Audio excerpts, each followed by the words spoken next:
तो हेलो दोस्तों, आप सभी का फिर से स्वागत है हमारे इस छोटे से YouTube चैनल पर जिसका नाम है DAC एजुकेशन। तो जैसे कि आप पहले पढ़ चुके हैं या पढ़ रहे होंगे, वैसे घर में तो पढ़ाई कर ही रहे होंगे आप सभी मेरे साथ ही साथ। तो आइए आज हम उसी को आगे कंटिन्यू करते हैं। तो चलो शुरू करते हैं। तो आज हम पढ़ने वाले हैं प्रिंसिपल ऑफ होमोजेनिटी। देखो अच्छे से समझना, इसमें से क्वेश्चंस एग्जाम में आते हैं। Principle of homogeneity, principle of homogeneity. इसमें क्या होता है, जितने भी इक्वेशंस होते हैं, जितने फिजिकल इक्वेशंस होते हैं, उन सभी फिजिकल इक्वेशंस के जो एक एक टर्म होते हैं ना, उन सभी टर्म का डायमेंशन सेम होते हैं। डायमेंशन मतलब वेवी सूत्र। जैसे मैं बताता हूं अभी, बस देखते जाओ। प्रत्येक समीकरण के प्रत्येक पद की विमाएं विमा मतलब डायमेंशंस हमेशा समान होता है। ठीक है, प्रत्येक समीकरण के प्रत्येक पद की विमाएं समान होती है। इसका मतलब समझ में आ जाएगा, एक लाइन और लिख लो। अथवा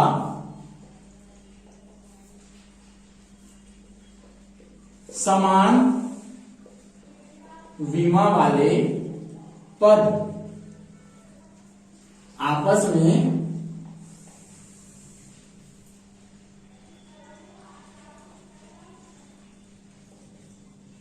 जोड़ा या घटाया जा सकता है।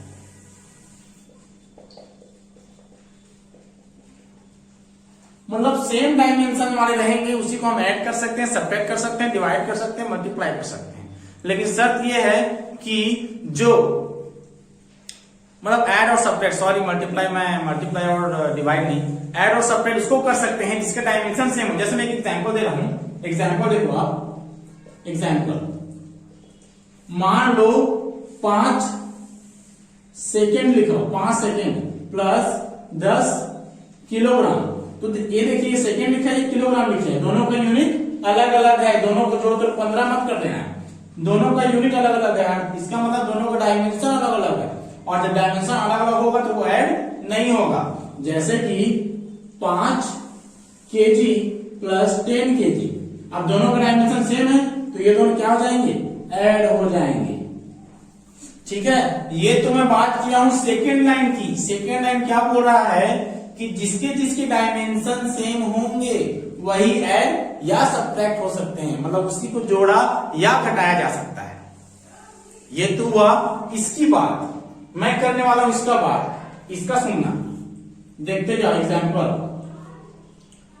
अगर मैं यहां पे कोई भी इक्वेशन लिखूं, जैसे कि मैं लिखता हूं s equal to ut plus 1/2 at का स्क्वायर। ये एक न्यूटन का द्वितीय समीकरण है, ये न्यूटन का सेकेंड लॉ है, sorry second equation of Newton. तो देखो इसको समझना, ये हमारा एक टर्म हुआ, ये हमारा दूसरा टर्म हुआ इस इक्वेशन में। ये एक टर्म, दूसरा टर्म, तीसरा टर्म। तो ध्यान रखने वाली बात यह है कि इस टर्म का डायमेंशन वही होगा जो इस टर्म का होगा। निकाल के देख लो, देखते जाओ। ठीक है, मैं यूटी पहले निकाल रहा हूं। देखो इधर यूटी, तो यू क्या है, वेलोसिटी है, वेग है। वेग बराबर क्या होता है, दूरी बटे डिस्प्लेसमेंट डिवाइडेड बाय टाइम। ठीक है, rate of change of displacement. ठीक है, या फिर क्या बोल सकते हो, विस्थापन बटे समय। ये किसका हुआ, यू का, मल्टीप्लाई टाइम। ठीक है, तो टाइम कैंसल आउट, तो क्या बचा है डी। और डी का डायमेंशन क्या होता है, डी मतलब लेंथ, डिस्प्लेसमेंट। तो क्या हो जाएगा, m0l, लेंथ है हमारे पास 1 और t 0। तो ut का डायमेंशन क्या निकला, ut का m0l t0 निकला। अब किसका निकालेंगे हम, इसका देखो 1/2 a t का स्क्वायर। तो 1/2 a t का स्क्वायर में ध्यान दो, 1/2 डायमेंशन लेस क्वांटिटी, जिसका विमा नहीं होता, जिसका डायमेंशन नहीं होता, तो 1/2 का हम जिक्र ही नहीं करेंगे। बच गया ये। ए क्या है? एक्सीलरेशन, मतलब त्वरण, और त्वरण किसे कहते हैं? वेग में परिवर्तन। मैं अभी आप लोगों को छोटा छोटा बताने वाला हूं, इसके जस्ट बाद, अभी बस जान लो। एक्सीलरेशन क्या होता है? वेलोसिटी बाय, अभी हम वेलोसिटी यू यूज किए हैं वेलोसिटी के लिए, तो मैं अभी भी यू यूज कर लेता हूं, u बाई टी। एक्सीलरेशन का मतलब होता है rate of change of velocity, मतलब वेग में परिवर्तन की दर, मतलब वेग बटे समय, ठीक है, इनटू क्या है? टाइम का स्क्वायर। तो 1t और 1t cancel out to each other, है ना। अभी देखो यहाँ पे क्या बचा है? वेलोसिटी, और वेलोसिटी का क्या होता है?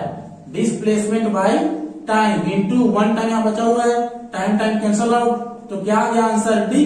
और डी का डायमेंशन क्या होता है? m0 l t0, क्योंकि डी डिस्प्लेसमेंट है, मतलब लेंथ है, लेंथ मतलब केवल l आएगा, पावर में 1 है तो यहाँ भी 1, और m और t है नहीं, इसलिए पावर में 0। आप देख सकते हो इक्वेशन फर्स्ट और इक्वेशन सेकेंड।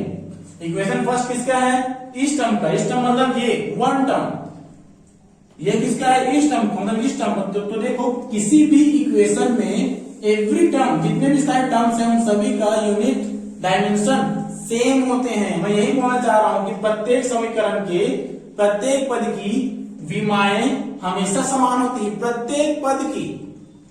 ये तो हुआ पद की बात, एक एक टर्म्स की बात, लेकिन ये भी ध्यान रखना, एक होता है विमीय समांगता का सिद्धांत, दूसरा समीकरण में बता रहा हूं, सुनो। किसी भी फिजिकल इक्वेशन, भौतिक समीकरण के इक्वल के बाद का इधर वाला पक्ष, उधर वाला पक्ष, बायां पक्ष, दाया पक्ष, ठीक है, left hand side, right hand side, दोनों LHS और RHS दोनों का डायमेंशन सेम होता है। जो डायमेंशन इसका होगा वही डायमेंशन इसका होगा। इसी एग्जांपल को कंटिन्यू करता हूं मैं, देखना। तो अब मैं इन दो डायमेंशन को कहां रखता हूं? यहां पे रखता हूं, तो क्या हो जाएगा? देखो S क्या है? डिस्प्लेसमेंट, तो डिस्प्लेसमेंट का डायमेंशन क्या होता है? m0 l t0। ये हो गया LHS, और RHS क्या हो जाएगा? इसका वैल्यू क्या है? m0 l t0, उधर मैं निकाल चुका हूं। और देखो इसका भी क्या है? m0 l t0, दोनों का डायमेंशन सेम है, तो ऐड हो जाएगा, और ऐड होने पर क्या हो जाएगा? 2 m0 l t0, 2 हो गया, ठीक है। अब ध्यान दो इधर, 2 क्या है? डायमेंशन लेस क्वांटिटी, तो 2 का हम क्या कर देंगे? नेग्लेक्ट करेंगे, तो क्या आ जाएगा हमारा वैल्यू? ये दोनों वैल्यू क्या हो जाएंगे? सेम हो जाएगा, और 2 को मैं नेग्लेक्ट कर दूंगा, तो देखो दोनों बराबर हुआ कि नहीं? मतलब किसी भी फिजिकल इक्वेशन, भौतिक समीकरण के दोनों पक्षों का डायमेंशन, विमीय सूत्र हमेशा समान होती है। तो ये नियम आपको अच्छे समझना है। अभी से जुड़ी हुई बहुत सारे क्वेश्चंस हम सॉल्व करने वाले हैं, जस्ट अभी, ठीक है। तब तक अब आप सभी को अगर समझ में आ गया होगा दोस्तों, तो बिल्कुल स्क्रीनशॉट ले लीजिए। आपको नोट्स तैयार करना है, जल्दी स्क्रीनशॉट लीजिए, मैं मिटाने वाला हूं।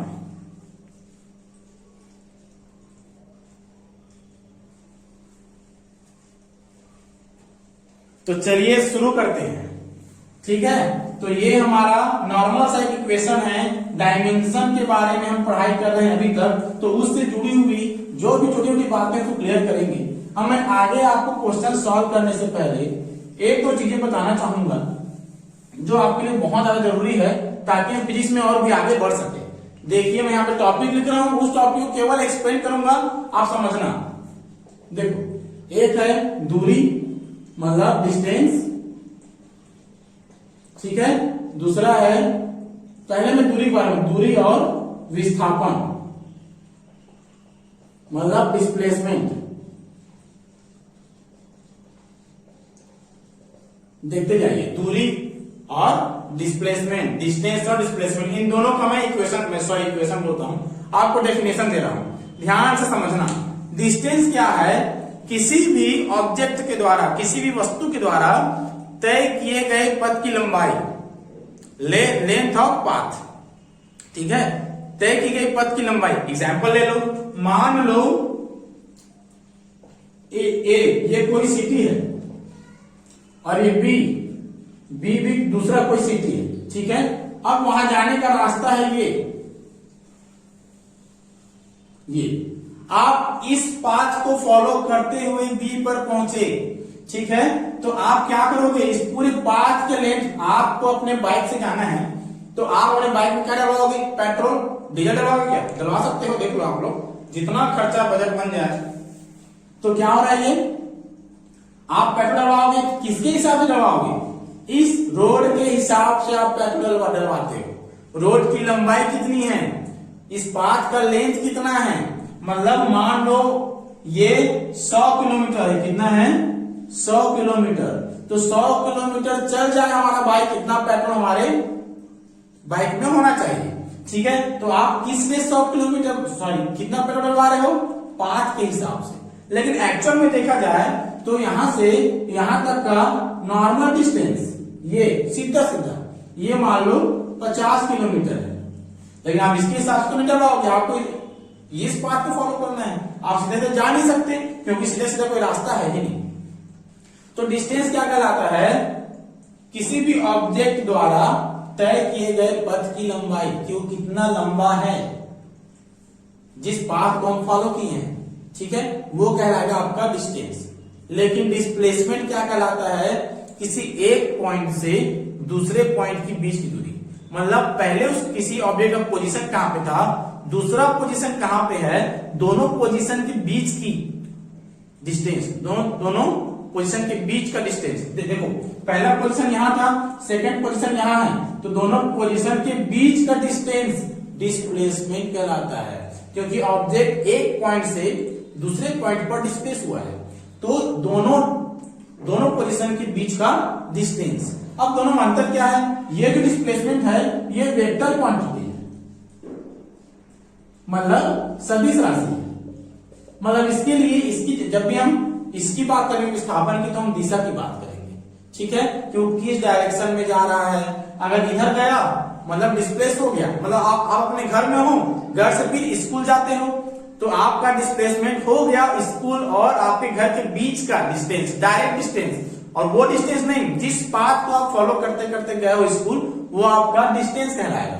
लेकिन आपका घर और आपके स्कूल दोनों के बीच का डायरेक्ट डिस्टेंस डिस्प्लेसमेंट कहलाएगा। लेकिन जब छुट्टी हो जाती है और जब वापस आप अपने घर पहुंच जाते हो, तो उस समय आपका डिस्प्लेसमेंट 0 होता है। क्यों? क्योंकि आप अपने पहले वाले पोजीशन में वापस आ चुके हो। तो फिर आपका स्टार्टिंग पोजीशन कौन था, आपका घर, और एंड पोजीशन कौन सा था, आपका डेस्टिनेशन क्या है, फिर से वही घर, तो आप वहीं पास हो, तो उसी पॉइंट का डिस्टेंस क्या होगा, क्योंकि फर्स्ट पॉइंट भी वही है, लास्ट पॉइंट भी वही है, और दोनों पॉइंट के बीच का डिस्टेंस डिस्प्लेसमेंट कहलाता है। तो आपका डिस्टेंस ही नहीं है, डिस्टेंस 0, समझ आ रहा है, वो डिस्प्लेसमेंट है, ठीक है। तो ये वेक्टर क्वांटिटी है, ठीक है। विस्थापन क्या हो सकता है, पॉजिटिव हो सकता है, नेगेटिव हो सकता है, 0 हो सकता है। आप अपने घर वापस पहुंच गए तो आपका डिस्प्लेसमेंट 0 हो गया। जब आप अपने घर से स्कूल जा रहे थे तो आपका डिस्टेंस बढ़ते जा रहा था, अर्थात डिस्प्लेसमेंट बढ़ गया। आज अपने घर से वापस आप अपने स्कूल से जब घर वापस आ रहे थे तब आपका डिस्टेंस कम हो रहा था, मतलब डिस्प्लेसमेंट कम हो रहा था, उसको निगेटिव बोलते हैं। लेकिन डिस्टेंस ऑलवेज पॉजिटिव, हमेशा बढ़ेगा। आप अपने बाइक से स्कूल जाओ और स्कूल से वापस बाइक आओ, तो आपका क्या बाइक का जो मीटर रहता है जो दिखाता है कि इतना किलोमीटर चल गया, तो आपका जो मीटर है वो आपके घर से स्कूल तक का दिखाएगा 5 किलोमीटर, फिर जब वापस जाओगे तो 10 किलोमीटर दिखाएगा ना कि 5 वापस रिवर्स होकर 0 थोड़ी हो जाएगा, 10 होगा, ठीक है। तो वो आपका डिस्टेंस है। तो मेरे ख्याल से आप डिस्टेंस और डिस्प्लेसमेंट समझ गए होंगे। मैं फिर इसको मिटाने वाला हूं। इसमें मेरे ख्याल से कुछ भी ऐसा चीज नहीं है जो आपको स्क्रीनशॉट लेना चाहो दे सकते हो, ठीक है। मिटा रहा हूं। इसके अंदर मैं बात करता हूं वेलोसिटी की।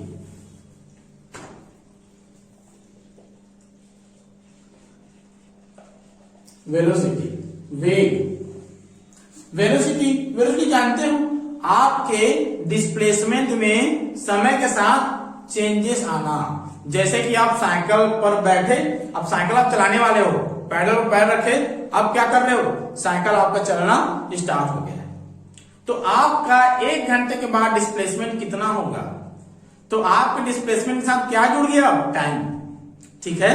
तो टाइम के साथ साथ आपका डिस्प्लेसमेंट कितना हो गया, इसे बोलते हैं वेलोसिटी, ठीक है, तो वेलोसिटी आपको क्या होगा, velocity displacement by time, rate of change of displacement, विस्थापन में परिवर्तन की दर। अगर बटे में समय आ रहे हैं ना, बटे में समय उसको बोलते हैं, मतलब नीचे में समय आ रहा है तो क्या बोलते हैं, की दर। क्या बोलते हैं, की दर। और की दर मतलब की बटे समय, या फिर जो बटे में है तो उसको क्या बोलते हैं, एकांक या फिर यूनिट। ठीक है, change in displacement eight unit time, ठीक है, या फिर एकांक समय में विस्थापन में परिवर्तन, वेग कहलाता है, वेलोसिटी कहलाता है। इसका यूनिट क्या हो जाएगा, डिस्प्लेसमेंट का मीटर और समय का सेकंड, तो मीटर पर सेकंड, मीटर प्रति सेकंड इसका यूनिट होता है। तो ये हो गया वेलोसिटी। सेम इसी को हम लोग स्पीड बोलते हैं, स्पीड, लेकिन स्पीड को हिंदी में बोलते हैं चाल। अब दोनों फिर क्या अंतर है, दोनों तो चीजें सेम है, फिर से वही चीज, वेलोसिटी सदिश होता है, मतलब वेक्टर, ये वेक्टर क्वांटिटी है और ये स्केलर क्वांटिटी मतलब अदिश। स्पीड अदिश, वेलोसिटी सदिश, बस दोनों में इतना ही अंतर है। अब मैं एक चीज और बताने वाला हूं, बस समझते जाओ, डेफिनेशन समझते जाओ, फिर मैं आगे पूरा क्रियाक्रम सब इसके बाद करेंगे, ठीक है। इसके बाद है एक्सीलरेशन, जिसको हम बोलते हैं त्वरण।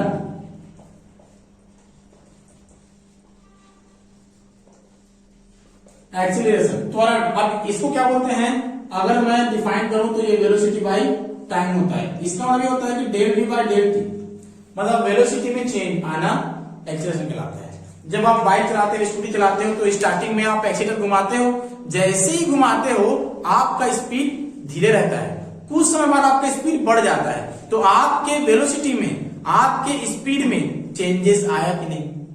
हम यहाँ स्पीड की बात नहीं करेंगे क्योंकि स्पीड स्केलर क्वांटिटी है, हम बात करेंगे वेलोसिटी की क्योंकि वो वेक्टर क्वांटिटी है और ये भी एक्सीलरेशन भी वेक्टर क्वांटिटी है। तो ध्यान सुनना, वेलोसिटी में अगर चेंज आया तो बोलेंगे, मतलब उस इवेंट को, उस घटना को बोलते हैं त्वरण, एक्सीलरेशन। एक्सीलरेशन कोई चीज नहीं है, एक्सीलरेशन इवेंट का नाम है, एक घटना का नाम है।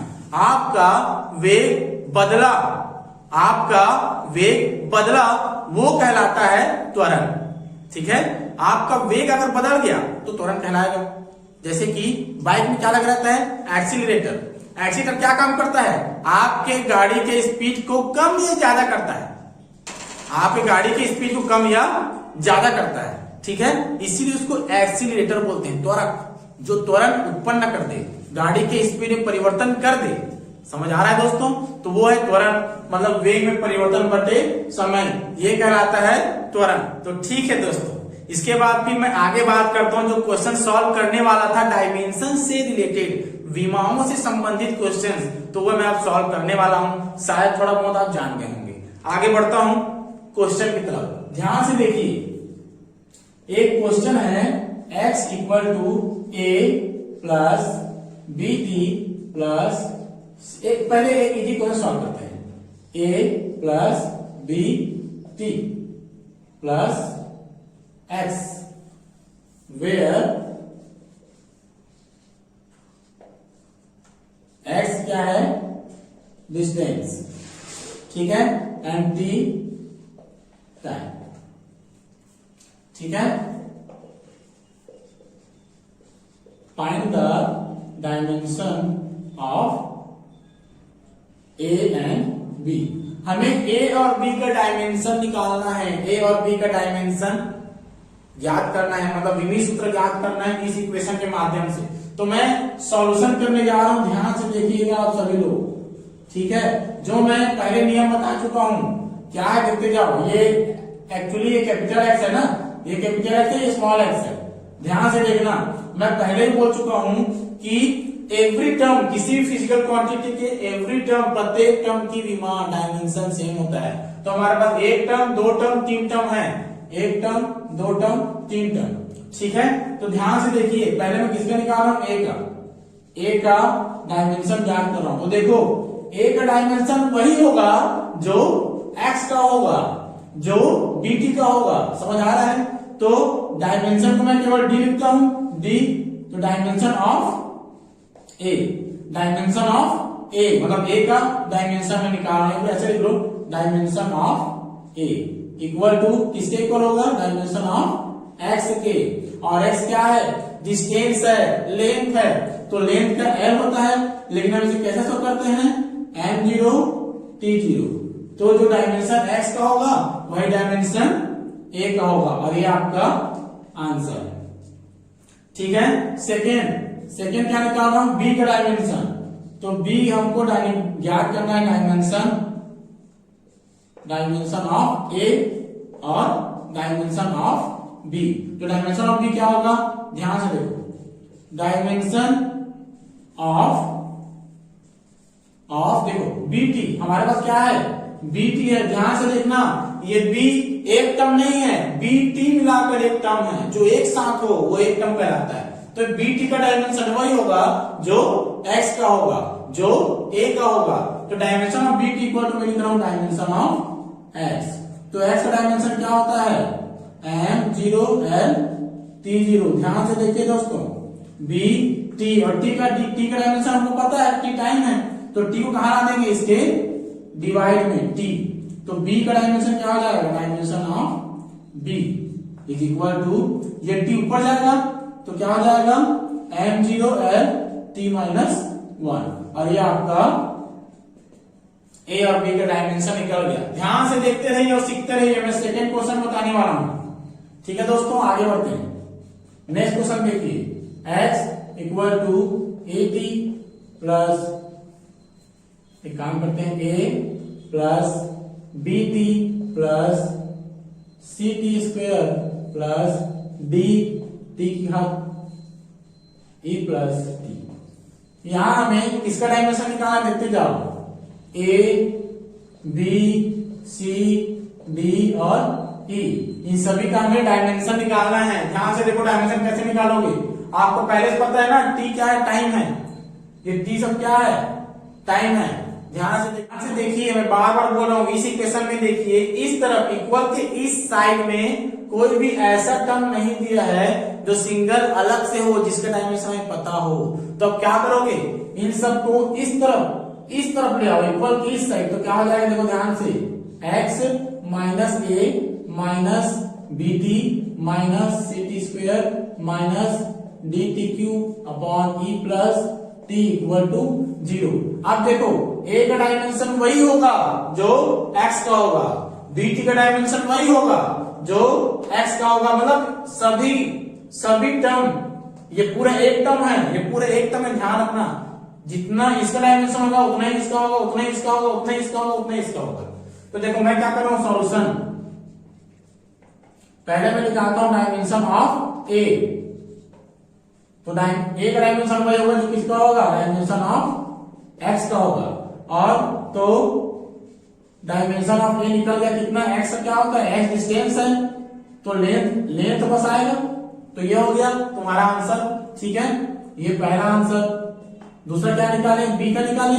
देखो बी का निकालता हूं फिर इसका निकालूंगा, ये आपका होमवर्क है, इसका आप निकालोगे, इसका निकालता हूं, इसका निकालता हूं। देखो second, dimension of B T equal to क्या होगा, इक्वल टू, या फिर काम करता हूं मैं सी टी स्क्वायर का निकालता हूं, आसानी होगा। देखो C T square dimension of C T, तो इसका उतना ही होगा जितना इसका है, जितना इसका है। तो मैं क्या करता हूं, एक्स का फिर से लिखता हूं, क्या हो जाएगा, m0 l t0। देखो निकालो ना डायमेंशन ऑफ एक्स, यही इतने बराबर होगा। तो देखते जाओ, डायमेंशन ऑफ सी, तो टी स्क्वायर कहां आ जाएगा, इसके डिवाइड में, डिवाइड मतलब m0 l t0 upon T square, ऊपर जाकर क्या हो जाएगा, m0 l, ये ऊपर जाकर -2, और ये आपका डायमेंशन ऑफ सी है।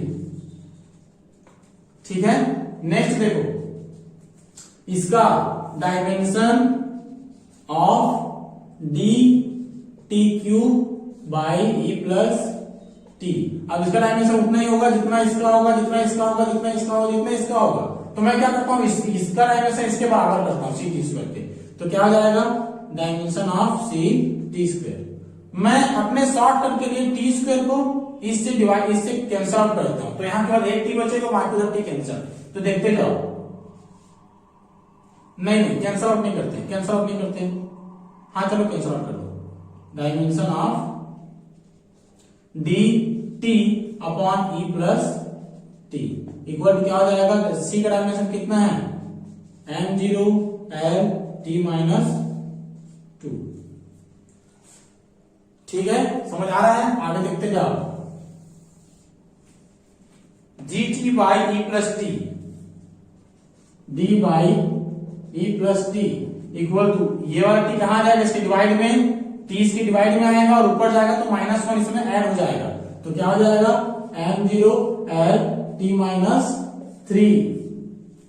ठीक है, अभी हम डायमेंशन निकाल रहे हैं, डायमेंशन ऑफ इतना।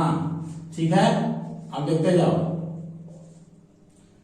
d upon E plus T का डायमेंशन निकालना है, तो क्या हो जाएगा, ध्यान से देखते जाओ, d equal to dimension of d, E plus T उधर चले जाएगा, क्या हो जाएगा m0 l t minus 3 into E plus T into इतना plus T into m0 l t minus 3, तो क्या हो जाएगा m0 l t minus 3 plus, sorry E यहां बचा हुआ है, ई प्लस इसका हो जाएगा m0 l t माइनस 2, एक पावर कम हो जाएगा।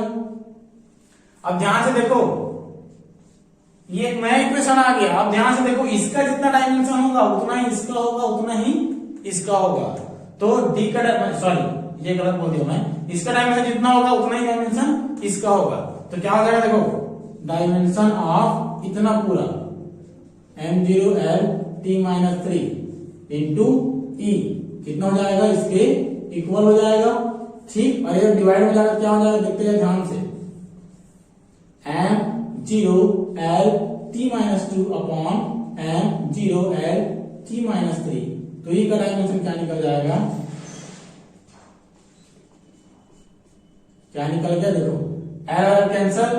ठीक है, t माइनस 3 ऊपर जाएगा तो +3 हो जाएगा, +3 माइनस 2t मतलब m0 l 0t, ये इसका e का डायमेंशन हो गया। अब ध्यान से देखिए, e के डायमेंशन को यहां पे रख कर आप d का डायमेंशन निकाल सकते हो, तो आगे का काम मैं आप पर छोड़ता हूं। तो दोस्तों एक बार इसका स्क्रीनशॉट ले लीजिए। ठीक है, और अगर आपको ये वीडियो पसंद आया हो तो प्लीज लाइक कीजिए, सब्सक्राइब कीजिए, शेयर कीजिए, दोस्तों से शेयर कीजिए, बताइए कैसा पढ़ाई हो रहा है, क्या हो रहा है, कोई भी दिक्कत आ रही है, प्रॉब्लम आ रही है, आप कमेंट बॉक्स पर कमेंट करें। ठीक है दोस्तों, तब तक के लिए जय जोहार, जय छत्तीसगढ़, जय हिंद।